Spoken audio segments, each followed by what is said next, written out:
नमस्कार दोस्तों, book audio सुन रहे हैं आप मेरे यानी आरजे सरिता के साथ।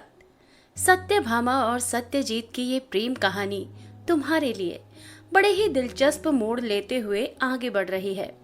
कहानी में और क्या होगा आगे जानने के लिए सुनते रहिए बुक ऑडियो। मैडम थोड़ा समय दे तो मुझे आपसे कुछ बात करनी है। हाँ ठीक है पांडे जी, कहिए। मैंने वर्मा जी को बैंक भेजा हुआ है स्टेटमेंट लेने के लिए। उनके आने के बाद ही मैं गांव के लिए निकलूंगी, भामा ने कहा। थैंक यू मैडम जी। एक जमीन दलाल आया था मेरे पास, कह रहा था कि बाजार में एक अच्छी जमीन मिल रही है और बेचने वाले को जल्दी है, सस्ते में भी मिल जाएगी, पर सामने वाले को जमीन का एक मुश्त पैसा चाहिए। पांडे ने कहा, हमें खेती करने के लिए और जमीन अवश्य चाहिए, पर अभी तत्काल में पैसों का इंतजाम नहीं हो पाएगा और फिर राघव भी नहीं है, भामा ने कहा। आप कहेंगी तो मैं रजिस्ट्री के लिए 2-3 महीने का समय ले सकता हूँ। उन्हें पैसों की जरूरत है, वो हम अभी देकर शपथ पत्र लिखवा लेंगे।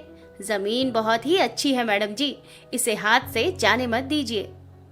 मैंने कहा तो पांडे जी कि अभी राघव भी नहीं है, भामा ने कहा। ठीक है, तुम इतना ही जोर दे रहे हो तो राघव को आ जाने दो, फिर देखते हैं, भामा ने कहा। पर मैडम जी, सामने वाले के पापा वेंटिलेटर पर हैं, उन्हें हार्ट का बाईपास सर्जरी होना है, पांडे ने कहा। कौन है भाई, आप उसे जानते हैं क्या, भामा ने पूछा। मैं तो नहीं जानता हूँ मैडम, पर मेरा एक मित्र है, बता रहा था कि कोई सत्यजीत है। उनका बाल बाल पहले से ही कर्ज में डूबा हुआ है और ऊपर से उनके पापा की हालत भी। कौन सत्यजीत, कहाँ का रहने वाला है, भामा के दिल की धड़कनें तेज हो गई। हमारे ही शहर का है, रामनगर क्षेत्र में उनकी प्लास्टिक की फैक्ट्री है, वो भी किसी कारण से पिछले 1 महीने से बंद पड़ी है। वहीं पर उनका दाल मिल भी है, पर पता चला है कि वो भी घाटे में चल रही है। मैंने आपसे उनके घर का पता पूछा है पांडे जी, भामा खींच उठी। अब वीआईपी कॉलोनी में 11 नंबर का घर है उनका। तो ये बात मुझे पहले क्यों नहीं बताई, भामा तेज आवाज के साथ खड़ी हो गई। क्या हुआ मैडम जी, मुझसे कुछ गलती हो गई है क्या? ठीक है, मैं चलता हूँ। रुकिए पांडे जी, भामा की आवाज से जैसे पांडे के पैरों पर लगाम लग गया और उसने कहा, जी कहिए। सॉरी, अपने इस व्यवहार के लिए मैं क्षमा मांगती हूँ। लीजिए पानी पीजिए, भामा ने पानी से भरा ग्लास आगे बढ़ाते हुए कहा। वो जमीन बहुत अच्छी है मैडम जी, और सस्ते में भी। आप तुरंत जाकर शपथ पत्र तैयार करवाइए, भामा ने कहा। लेकिन मैडम सौदा तो पहले कर ले, भामा ने कहा। आपने अभी तो कहा कि सस्ते में मिल रही है, फिर और सौदेबाजी क्यों, भामा ने आगे कहा। एक बात का ध्यान रहे पांडे जी, उन्हें इस बात का पता नहीं चलना चाहिए कि जमीन पर पैसा हम लगा रहे हैं। शपथ पत्र किसके नाम से बनवाना है ये मैं आपको बता दूंगी। अब बुरा न माने तो पार्टी को बता दूं मैडम जी कि उनके ही मूल्य पर सौदा पक्का हो गया है, पांडे ने कहा। बता दो, फोन लगाओ उन्हें, भामा ने कहा। हेलो सत्यजीत साहब, मैं पांडे बोल रहा हूँ। मैं अभी आपको फोन करने ही वाला था, एक इमरजेंसी आ गई है, दूसरी ओर से आवाज आई। बताइए क्या बात है, पांडे ने पूछा। भामा ने पांडे को इशारे से कहा कि मोबाइल का माइक चालू करे और पांडे ने वैसा ही किया। हेलो हेलो, पांडे जी आप सुन रहे हैं ना? जी जी बताइए, आप कुछ कह रहे थे, पांडे ने कहा। और सत्य की आवाज सुनकर भामा को लगा कि सत्य बहुत परेशान है। मेरे पापा की तबीयत ज्यादा खराब हो गई है, अब हमें उन्हें तुरंत ही अस्पताल में भर्ती कराना होगा, तो आपसे मेरा निवेदन है कि भले ही हमारी जमीन की कीमत और कम करनी पड़े तो कर देंगे, पर मुझे अभी पैसे चाहिए, सत्यजीत ने कहा। तत्काल में कितने पैसों की जरूरत है, पांडे ने पूछा। कम से कम 20 लाख रुपया मुझे आज ही चाहिए, और फिर 1 सप्ताह के भीतर जिस दिन भी ऑपरेशन होगा उस दिन इससे ज्यादा रकम की जरूरत पड़ेगी, सत्यजीत ने कहा। ठीक है, मैं अभी एक पार्टी के साथ बैठा हूँ, मुझे लग रहा है कि उनका खरीदने का मन है, उनसे बात करके मैं आपको बताता हूँ, पांडे ने कहा। मैंने आप लोगों की बातें सुन ली है, और इंसानियत के नाते ऐसे समय में हमें काम आना चाहिए। भामा ने पांडे द्वारा फोन काटते ही कहा। तो फिर मैं सत्यजीत जी को कह दूं कि आज उन्हें पैसा भी मिल जाएगा? पांडे ने कहा। हाँ, और उनसे ये भी कहिए कि हमें अस्पताल के बैंक का खाता क्रमांक भी भेजें या फिर अपना अकाउंट नंबर भेजें। हम अभी उनकी मांग के अनुसार पैसा जमा करवा देंगे। भामा ने कहा। भावनाओं में बहकर इस तरह किसी पर भी विश्वास करना ठीक नहीं होगा मैडम जी। पहले मैं शपथ पत्र बनवाता हूँ, उसके बाद ही पैसों का लेन देन ठीक रहेगा।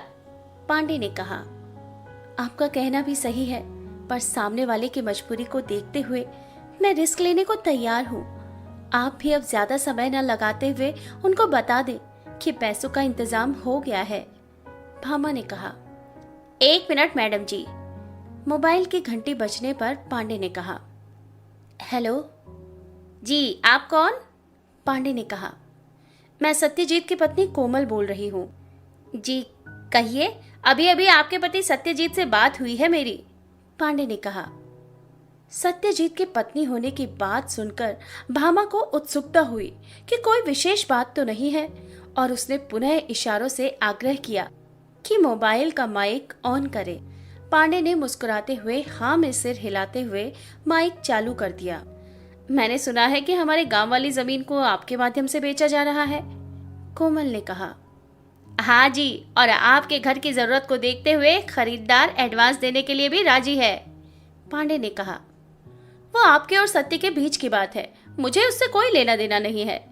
कोमल ने कहा। तो आपने फोन क्यों लगाया है? पांडे ने कहा।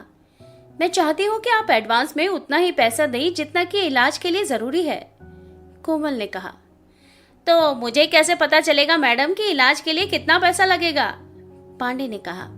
वही बताने के लिए तो मैंने फोन किया है। डॉक्टरों से बात करने पर मुझे पता चला है कि अधिकतम 1 करोड़ रुपया लग सकता है इलाज के लिए। शेष रुपया मेरा है, तो मैं चाहती हूँ कि मेरे हिस्से का पैसा मुझे ही मिले। कोमल ने कहा। मुझे लगता है कि ये आपका घरेलू मामला है, तो आपको इस मामले पर अपने घर में बात करनी चाहिए। इस तरह से आपके इंटरफेयर करने से खरीदने वाले पर असर पड़ सकता है। पांडे ने कहा। आप मुझे उपदेश ना दें, जो मैं कह रही हूँ उस पर चले, वरना इस प्रॉपर्टी को बेच नहीं पाएंगे आप। कोमल ने कहा।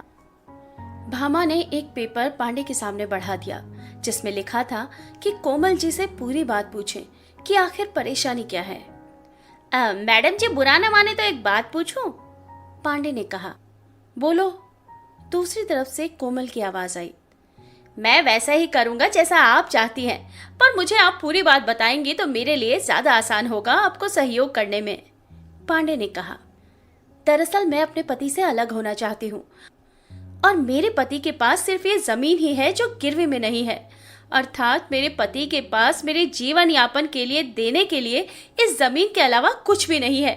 वैसे मेरी बात हो चुकी है, उनसे मेरा समझौता हुआ है कि वो मुझे तलाक के साथ इस जमीन का पूरा पैसा देंगे। सिर्फ सत्य के पापा के इलाज का पैसा ही इस जमीन से मुझे देना है। कोमल ने कहा। जी मैडम। पांडे को समझ नहीं आ रहा था कि क्या कहे, क्योंकि उन्हें तो अपने कमीशन से मतलब है, किसी के पारिवारिक झगड़े से कोई मतलब नहीं था। क्या आप मुझे बता सकते हैं कि इस जमीन का सौदा कितने में हुआ है? कोमल ने पूछा। सत्यजीत साहब ने बताया होगा ना मैडम जी। पांडे ने टालने की कोशिश की। बताया तो है, पर मुझे उस पर भरोसा नहीं है। कोमल ने कहा। 42 करोड़ कीमत रखे थे और सामने वाले ने उतने में ही खरीद लिया। इसमें से 1% यानी कि 9 लाख रुपया मेरा कमीशन का बनता है। पांडे ने कहा। ठीक है, धन्यवाद जानकारी देने के लिए, कोमल ने कहा और फोन काट दिया। क्या सत्यभामा सत्यजीत के परिवार की इस मुश्किल घड़ी में एक सहारा बनकर उसका साथ निभाएगी? जानेंगे कहानी के अगले भाग में।